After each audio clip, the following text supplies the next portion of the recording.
Seguimos en vivo en Patas Arriba 2025 de hoy, viernes 7 de septiembre ya. Y como anticipábamos al comienzo del programa, tenemos la visita de Nahuel Beibe. Él es secretario general de la Corriente Nacional Martín Fierro. Buenas noches, gracias por venir, Nahuel. Hola, buenas noches a ustedes, a los que nos están escuchando. Y bueno, muy contento de estar acá. Bueno, primeramente, lógicamente, te convocamos porque nosotros vivimos, la palpamos, nos tomamos el colectivo, vivimos la realidad nacional, lo que atraviesan los barrios, somos chicos de barrio y laburantes, y bueno, vos sos un dirigente social y cómo está atravesando, cómo cree y cómo piensa la Martín Fierro esta situación social que estamos en un momento de crisis, ¿no? Sí, nosotros vemos que la situación social está muy mal, ¿no? Es un poco lo que vemos todos cada vez que tenemos que cargar la SUBE o que vamos a hacer las compras del supermercado o que nos llegan las boletas de la luz y del gas, digamos, ¿no? La verdad que situaciones que no teníamos durante muchos años están recrudeciendo y aumentando permanentemente y cada mes un poco peor. La verdad que cuando uno hace los comentarios dice, mirá cuánto está el dólar, que se va a 40, que a fin de año no sabe cuánto puede andar. En realidad lo que significa eso es que tenemos una depreciación del valor del peso, una devaluación muy importante, y que eso se traslada a todos los precios del consumo cotidiano de el 90% de los argentinos, que la estamos pasando cada vez peor, ¿viste? Yo creo que vos atravesaste... ¿Cuántos años tenés? 41. Bueno, vos atravesaste varias situaciones, has vivido el 2001 como también nosotros, pero hablábamos antes de comenzar el programa con Virginia y parecían situaciones parecidas al 2001 en cuanto a la devaluación, a la incertidumbre de las personas. ¿Vos creés que estamos en un momento de crisis así profunda como han pasado en ese momento? No sé si como la del 2001. Yo creo que hay algunas diferencias en ese sentido, ¿no? Tanto económicas, a lo mejor como políticas. ¿Cuáles crees que son las diferencias? En el 2001, por ejemplo, no había ninguna alternativa política, no había ninguna opción política que pudiera pensar en un proyecto transformador desde el gobierno, desde el Estado, ¿no? Nosotros... Yo nací en el año 77, en plena dictadura militar, crecí en democracia, crecí con el recuerdo de la hiperinflación y las felices Pascuas de Alfonsín. Después crecí durante el gobierno de Menem. Mi mamá es peronista. Cuando ganó, yo me acuerdo que fuimos a festejar, pero que rápidamente ese peronismo se transformó en traición y en desilusión para millones de argentinos. Y crecí también en la lucha del movimiento estudiantil, en la resistencia de los piquetes, de las ollas populares. Y la verdad que en ese momento era muy difícil pensar que la política y la acción de un gobierno popular podía dar vuelta a las cosas. Nosotros imaginábamos de que eso podían pasar 30 o 40 años, ¿no? Y de repente vino Néstor y nos sorprendió, transformó para nosotros radicalmente la situación en la Argentina y generó un nivel de conciencia y una subjetividad muy importante que está muy presente hoy en los argentinos. Nosotros, cuando vivimos las penurias cotidianas y cada vez nos cuesta más, tenemos muy fresco en nuestro cuerpo, en nuestra memoria, el recuerdo de los 12 años de gobierno popular, y eso hace que uno diga, esto se podría hacer de otra manera, acá se podría distribuir la riqueza, acá podría haber impuestos a los grandes sectores económicos, acá nosotros podríamos tener un país desendeudado y sin necesidad de acudir al Fondo Monetario. Sabemos que se puede hacer de otra manera, y creo que en el 2001 había como una intuición, o tal vez en los más viejos, algún recuerdo del peronismo del último gobierno de Perón, pero que en nuestra generación por lo menos no estaba presente. Claro, del que se vayan todos a construir de nuevo desde base la militancia, ¿no? Claro, yo creo que sí, y que también nos empujan desde los medios de comunicación, desde el poder, tratan de empujarnos de nuevo, aunque se vayan todos, claro, y que se vaya la política. Y cuando se va la política, el pueblo pierde la posibilidad de utilizar su única herramienta para transformar la realidad. Entonces nosotros decimos, bueno, no es todo lo mismo, ¿no? Y defendemos nuestro derecho como pueblo a utilizar la política para cambiar la realidad que no nos gusta, ¿no? Creemos que esa es una de las principales enseñanzas que nos dejó Néstor, sobre todo, que vino a devolverle al pueblo la política y con eso la posibilidad de la transformación y de la esperanza, ¿no? De que esto se puede mejorar. Recién decías que, bueno, con respecto a la situación del 2001, hay claramente algunas diferencias, mencionabas algunas de esas diferencias. Bueno, ¿cómo hacemos para realmente aprovechar esas diferencias y poder de alguna manera revertir esta situación? Y bueno, en eso la pelea, ¿no? En eso hay que organizarse, hay que juntarse, hay que dejar de lado los sectarismos, las contradicciones secundarias o las diferencias que son menores dentro del peronismo, dentro del movimiento popular y hacer un esfuerzo muy grande por la unidad, ¿no? Me parece que todavía estamos a tiempo de evitar que este proyecto neoliberal o neocolonial, que también le dicen algunos, se consolide y destruya definitivamente a la Argentina, ¿no? Hay una frase muy linda de Eva Perón que dice que la Argentina dejará de ser colonia o la bandera flameará sobre sus ruinas, ¿no? Y yo creo que todavía estamos a tiempo, que hay un final abierto, que todavía estamos en una posibilidad de que esto haya sido una pesadilla, que se termine, que volvamos a tener con todo este capital acumulado políticamente que el pueblo tiene en estos 12 años, que han sido recientes y podamos revertir la situación. Y si no, creo que vamos a una Argentina devastada, a perder por completo la matriz económica que todavía sigue siendo en algún punto heredera de aquel gobierno del año 45 al 55. Creo que nos van a transformar en una colonia, en un paraíso financiero, en un lugar de la timba, donde algunos sectores de grandes empresas exportadoras se van a seguir beneficiando y para el resto del pueblo subsidios y bolsas de alimentos, y condenarnos definitivamente a la imposibilidad de ser libres, ¿no? Y en el medio va a estar la bandera argentina, porque nosotros, aún en esa situación, seguramente nosotros o quienes nos continúen, seguirán peleando, porque creo que el pueblo en ese sentido nunca va a poder ser derrotado definitivamente, y la bandera argentina es para nosotros siempre una señal de rebeldía y de esperanza, sobre todo en los momentos de resistencia. Estamos hablando con Nahuel Beibé, el secretario general de la Corriente Nacional Martín Fierro. Preguntarte, porque bueno, hablaste y diste tu parecer acerca del gobierno de Macri, y yo tengo la convicción de que esta gente vino a bajar el salario real de los trabajadores, no solamente a echarle, sino de bajarle el salario real, y además a romper con la famosa movilidad social que tiene que planteaba el kirchnerismo, que lógicamente lo pudimos ver con el peronismo históricamente. Pero creo que ahí es donde hicieron mella ellos. O sea, se bajó el salario real. En estos 3 años nosotros hacemos la comparación de cómo han devaluado y los aumentos que hemos obtenido los trabajadores. Sí, y a nivel regional también, o sea, teníamos el mejor salario, ¿no?, de la región, y hoy estamos, creo que es el 5º o 6º salario de lo que es dentro de la región.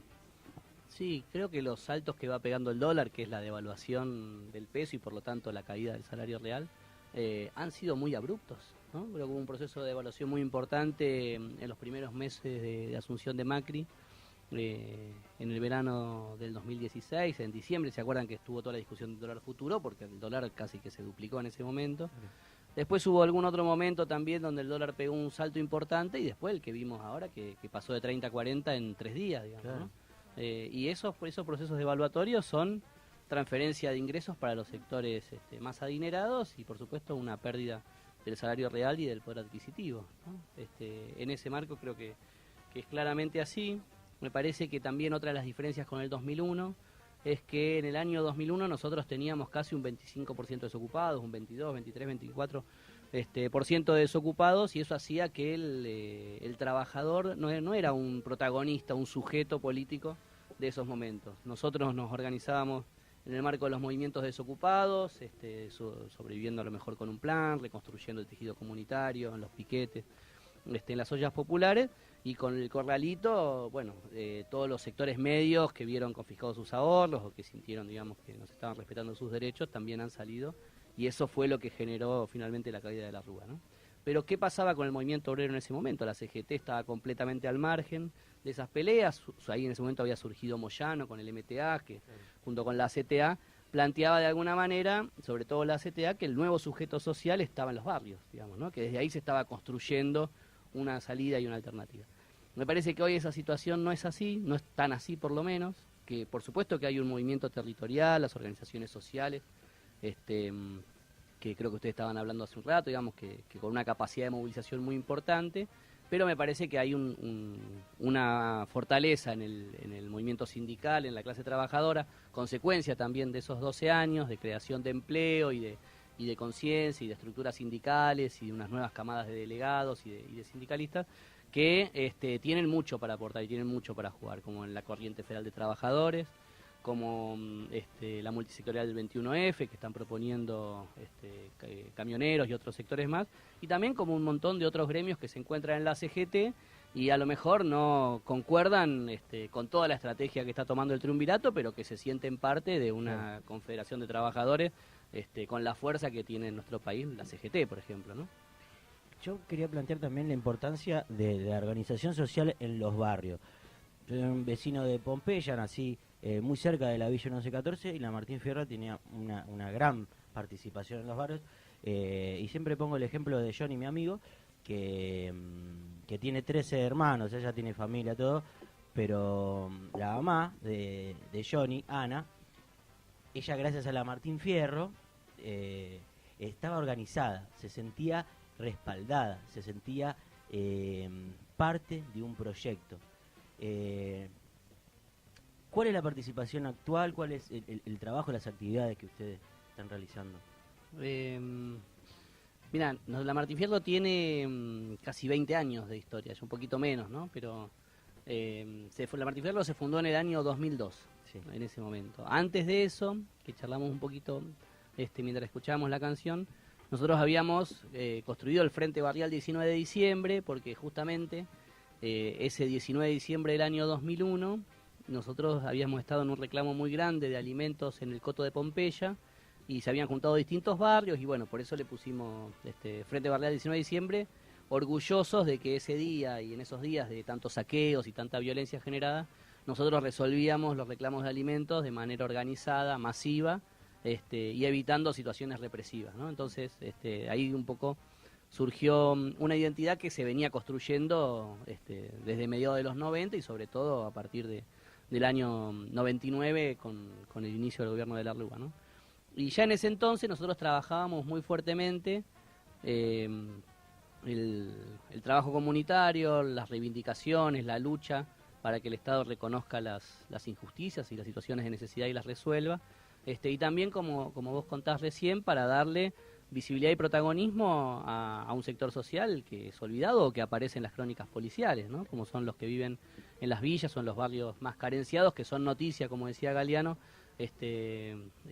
por los asesinatos y por los robos, y no por la cultura, por las ganas de juntarse, de organizarse, de emprender proyectos juntos, ¿no? Y en esos años, por Mate Cocido, que era el comedor nuestro en el Bajo Flores, llegaron a pasar, no sé, más de 500 vecinos a diario, más o menos organizados. Nosotros teníamos grupos de panadería, no sé, 1, 2, 3, 4, grupos de costura, de bordado, de tejido, grupos de construcción comunitaria donde se le arreglaban la casa a los vecinos.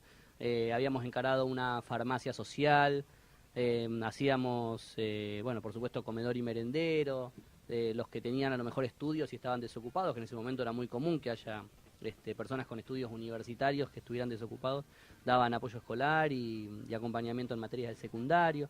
En realidad, siempre el planteo nuestro fue: todos tenemos mucho para ayudarnos y todos tenemos necesidad de, bueno, que cada uno vaya poniendo sobre la mesa las necesidades que tiene y las capacidades, ¿no? Y sobre eso le vamos encontrando la vuelta. Un poco ese es el secreto de nuestra construcción territorial, que tiene tantos años y que bueno, digamos que de alguna manera el macrismo nos generó un recuperar esos saberes y esos valores que supimos generar en los tiempos de la resistencia a De la Rúa, y que hoy vuelven a tener una vigencia muy importante, y que en los que vivimos aquellos años rápidamente sabemos que, bueno, cómo se organiza un ayo popular, cómo se arma un comedor, cómo se organiza un corte de calles, cómo se construye un petitorio, un reclamo, y de esa manera a toda una camada de compañeros y de compañeras que a lo mejor se preocuparon o les dieron ganas de participar más políticamente o socialmente durante los años del kirchnerismo, que promovió justamente este tipo de prácticas, pero que no tienen la experiencia de haberlas peleado, ¿no? Más bien que tienen la experiencia de un Estado que los acompañaba. Entonces, bueno, los que somos un poquito más grandes, también estamos orientando un poco ese proceso para que la lucha popular sea lo más fuerte posible y que los aprendizajes no se pierdan y se transmitan, ¿no? Recién, bueno, hablaba de los barrios, ¿no? De las necesidades o las capacidades en ese momento, en esa época. Si lo trasladamos ahora, digamos, pues recién hablábamos del dólar, digo, bueno, el tipo del barrio, me parece que las preocupaciones capaz que pasan por otro lado. ¿Cuáles son, digamos, las principales preocupaciones en este momento? Sí, yo creo que es el día a día la preocupación, por lo menos para mí. Yo laburo en la Municipalidad de Avellaneda, tengo un sueldo medio, y la verdad que las preocupaciones es el día a día. Sí, porque uno capaz está pendiente, ¿no? O pensando en el día, che, ¿viste el dólar a cuánto está? Pero en los barrios, digamos, la cabeza o está en otra cosa. Sí, viste como cuando vos jugás a la generala y decís, bueno, me tacho la doble, después te tachás la generala, después tenés que pensar, viste, con qué tenés más posibilidades de sacar la escalera o sacar el full, ¿no? Y de repente uno también como diciendo, bueno, estas vacaciones a lo mejor vamos a ver cómo hacemos, y después esa posibilidad de comer afuera, de sacar los chicos al cine, y después el tema de comer el asado los domingos, y Sí. después vas achicando con el pollo. Y Eso después... tiene que ver con lo que dijo el presidente cuando dijo, vivimos arriba de nuestras posibilidades, ¿no? Sí, creo que ellos intentan construir un relato Claro. que no les va bien, porque Sí. nosotros todos consideramos que no podemos estar pensando en que prendemos un poco la estufa, después apagamos, después prendemos y después apagamos, porque a mí me vinieron 3.500 pesos de gas por mes, digamos, ¿no? 7.000 el bimestre, que ahora te lo dividen en dos, te lo dejan pagar en cuota, pero la verdad que es un montón de plata. Claro. Y el aguinaldo, ¿no? Que muchos descubrimos durante estos 12 años de gobierno popular, porque antes de eso, por lo menos yo no se había trabajado desde chico, pero nunca había tenido la posibilidad de estar con derechos laborales, digamos, en blanco. Y la verdad que el aguinaldo siempre era, bueno, arreglamos un poco la casa, o nos vamos de paseo, o bueno, pues vemos en qué lo usamos. Y la verdad que ahora el aguinaldo termina siendo para pagar todas las cuentas o el sobregiro de la tarjeta, claro, que venís llevando en el año. Y para entonces, darle un equilibrio a la economía. claro, a ver si el aguinaldo te permite cubrir eso, digamos, ¿no?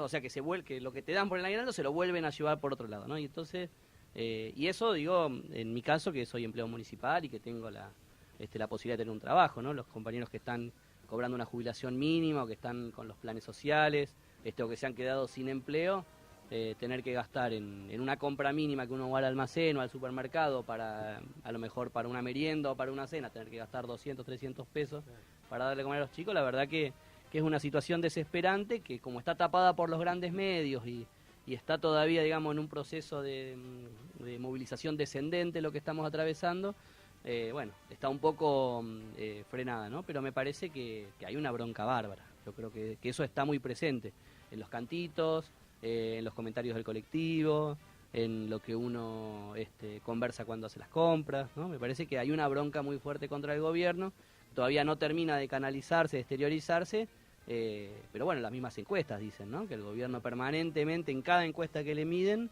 está un poco peor visto por la sociedad, y eso que las encuestas en general son bastante mentirosas y tienen más de propaganda que de verdad, ¿no? Pero hasta las propias encuestas que organizan los grandes medios de comunicación, los sectores afines políticamente a la Alianza Cambiemos, verifican ellos su caída, por supuesto, en la aceptación popular.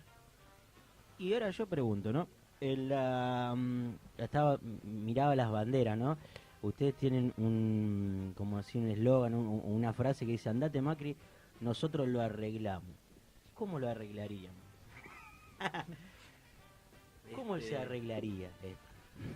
Y, mira, O sea, te hago esto como te lo traslado para ver cómo se organiza el campo popular para plantearle un proyecto alternativo a esta gente que está gobernando. claro, sí. Yo creo que, sobre todas las cosas, la posibilidad de construir un proyecto alternativo está en lo que decíamos al principio, de que es la posibilidad de la unidad. O sea, Claro. sin unidad no hay proyecto alternativo y uno puede oponerse y enojarse, incluso movilizar permanentemente, pero sin unidad no hay manera de derrotar a este proyecto político, que además es profundamente antidemocrático. O sea que si nosotros estuviéramos en posibilidades de ganarle unas elecciones, habría que ver de qué manera ellos vuelven a alejarnos el arco, ¿no? Porque miremos lo que está pasando en Brasil.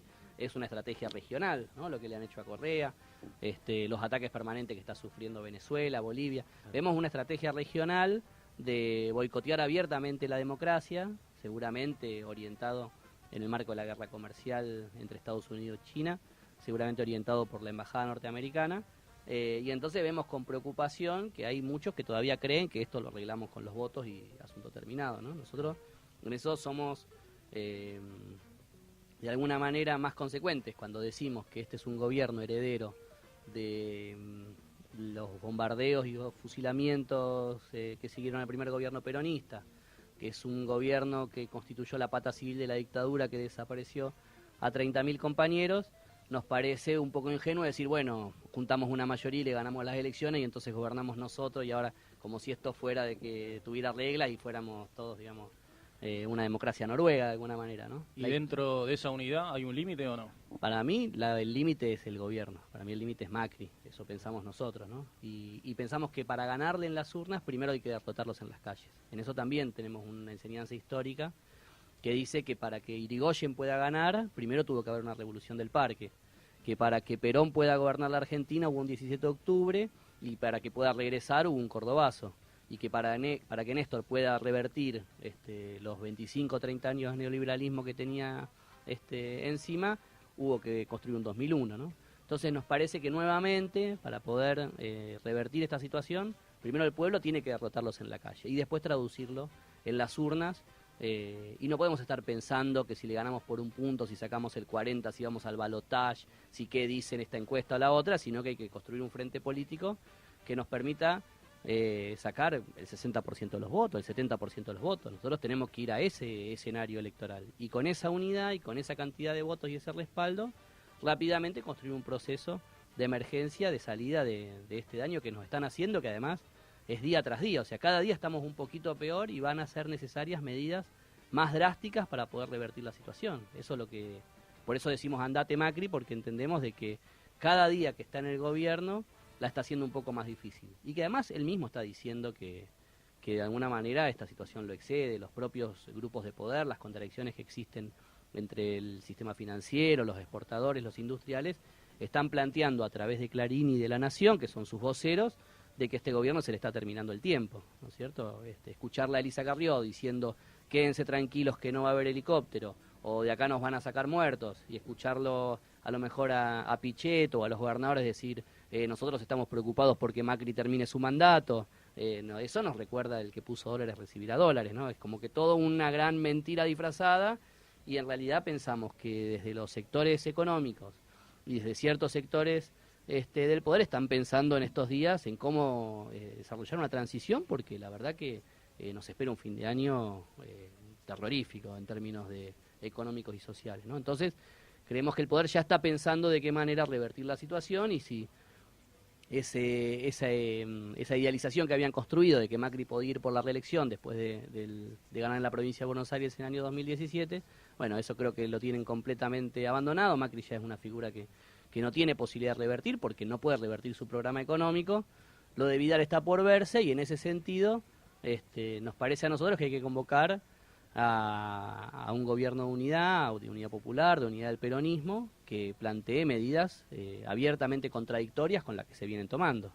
Por ejemplo, nosotros decimos, si este gobierno se apoya claramente en la timba financiera, en la especulación y en el saqueo, lo que hay que hacer es nacionalizar el sistema financiero y el comercio exterior, que son medidas que tomó Perón para poder tener control de la economía. Si este gobierno se apoya en altas tarifas dolarizadas que te dejan sin poder acceder al gas o a la luz o al agua potable, digamos, lo que nosotros tenemos que hacer es que esos servicios públicos vuelvan a ser nacionalizados y estén puestos en función de las necesidades que tiene nuestro pueblo, que como mínimo tienen que poder acceder a esos servicios que son básicos y que incluso en muchos lugares se ponen como derechos de los pueblos, ¿no? Acceder a la luz, al agua, al gas. Si este es un gobierno que promueve la desocupación a través de los productos importados o directamente del achicamiento del consumo, bueno, nosotros creemos que del Estado hay que promover el pleno empleo, un Estado empresario, un trabajo con miles y miles de cooperativas de la economía popular para que nadie se quede sin ingresos y a su vez que pueda hacer un aporte para el bien de la comunidad. Creemos que si este es un gobierno que le entrega a los norteamericanos el control del litio en el NOA, o el acuífero guaraní, o el petróleo de Vaca Muerta, o la explotación del mar continental argentino, bueno, el gobierno tendría que revertir esa situación y hacer exactamente lo contrario y estatizar y nacionalizar esos bienes comunes y ponerlos cuidadosamente al servicio de toda la comunidad, no como presa o rehén de los intereses de los países capitalistas imperialistas que, como no poseen reservas de agua, ni de petróleo, ni de gas, ocupan países como el nuestro para poder tener una perspectiva a largo plazo en un mundo que está cada vez más difícil todo, ¿no? Ya Perón advertía de estas situaciones y para nosotros eso sigue teniendo una vigencia muy impresionante. Y dentro de esa unidad, ¿hay un candidato, hay una candidata o son varios los candidatos? La verdad que nosotros no tenemos un candidato o una candidata. Nos parece que no puede ser, el proyecto no puede estar limitado a unidad ciudadana como está construida hoy, digamos, ni tampoco el peronismo puede decir que Cristina no es peronista o que la Cámpora no es peronista y puede excluir y limitar a otros sectores que componen el movimiento nacional. Nos gustaría una CGT fuerte, una CGT unificada, una CGT que ponga en el centro de la agenda política el reclamo de los trabajadores y que organice a otros sectores sociales como las pymes, los industriales, y las cooperativas alrededor de su propio programa. Claro. Nos gustaría reconstruir un frente peronista que incluya a todos los sectores que fuimos parte del triunfo del 2011 y que le sacamos con ese 54% como 30 y pico de puntos a Carrió, que salió segunda. Y ese frente incluía, por supuesto, a todos los gobernadores, incluía a Massa, incluía a Felipe Solá, incluía un montón de otros sectores que de una u otra manera habían sido parte de esa recuperación nacional que construyó Néstor a partir del año 2003.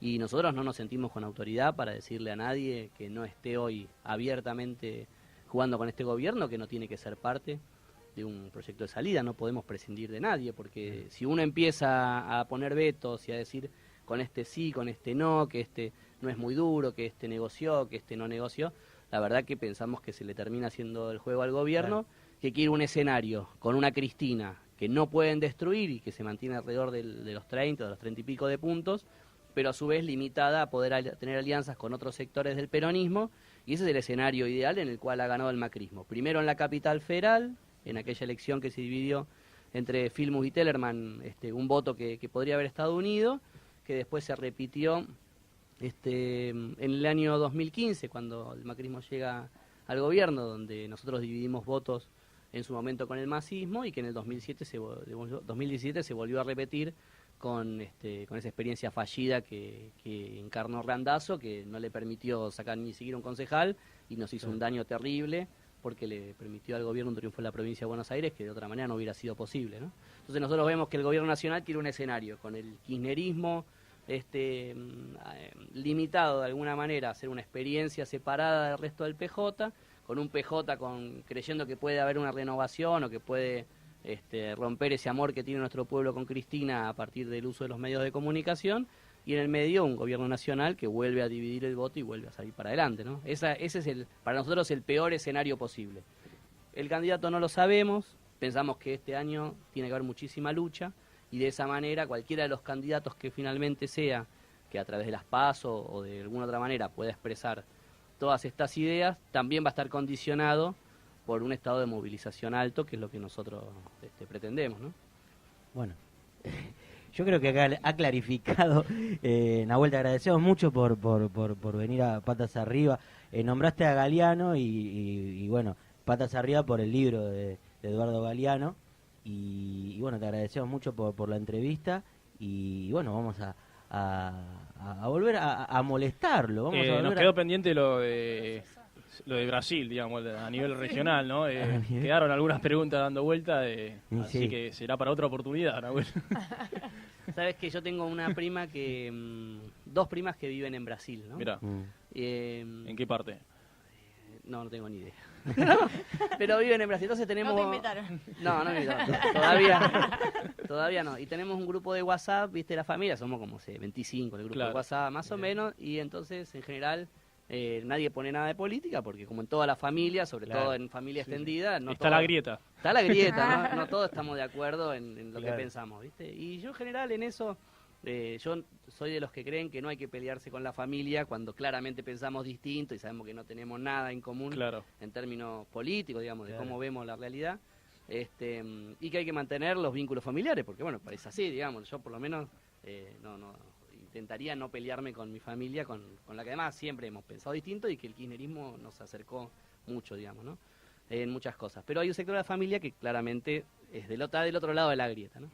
Entonces, me llegó hoy un meme, ¿no? Esas como que aparecen en los WhatsApp que circulan, que aparece Bolsonaro haciéndose el herido, ¿no? Que aparece ahora el tema de que no hay sangre, de que si se cubrió, no sé qué, con un jugador de Brasil como cayéndose y pidiendo penal, ¿no? Entonces dice, los brasileros son buenos para la simulación, ¿no? Entonces lo mando al grupo porque el marido de mi prima se había hecho el gracioso después de que Argentina perdió y fue eliminada en el último mundial.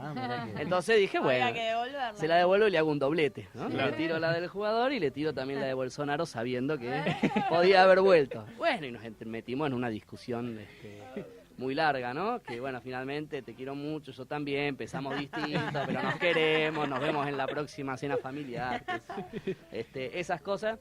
Pero bueno, yo creo que... Entonces me puse a buscar quién era Bolsonaro, porque yo sabía que acá por lo menos llega la información de que es un tipo de la derecha. Sí, una especie de Donald Trump, pero versión paulista. Claro, versión tercermundista, ¿no? Claro. De Donald Trump, del lado de los pobres. Sí. Y bueno, la verdad que empecé a encontrar unas cosas, declaraciones terribles, ¿no? Del tipo reivindicando la dictadura. Sí, homofóbico. Homofóbico, planteando discusiones muy fuertes contra las mujeres. Un ex militar, además. Un ex militar, lejísimo, digamos, de lo que uno puede estar pensando. Entonces, bueno, finalmente no lo mandé porque ya habíamos cerrado el tema, nos habíamos mandado saludos y habíamos dejado la discusión, así que no se lo mandé, pero yo veo con mucha preocupación lo que está pasando en Brasil. Lo último que había salido me llegó por una página de Pedro Brigger, que después no se difundió en otros medios acá de comunicación, de que habían imputado a Fernando Haddad, que es el vicepresidente. El vicepresidente, el que iba a ser el candidato en caso de que finalmente Lula no pudiera hacerlo, y que ya lo estaban imputando por defraudación y corrupción y esas cosas, como para evitar. Seguramente las encuestas le daban que tenía posibilidades de ganar y entonces lo estaban evitando, ¿no?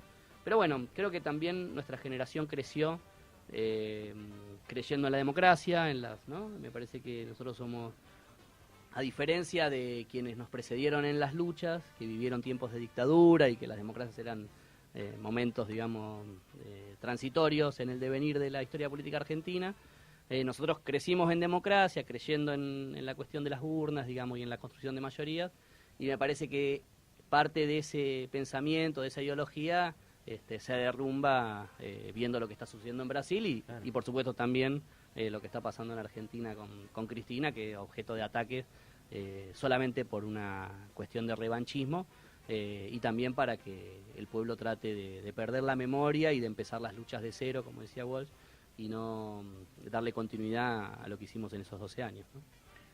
Bueno, Nahuel, te agradecemos mucho. Nosotros tenemos que continuar con el programa, pero te invitamos a que participes en otro programa y bueno, para seguir.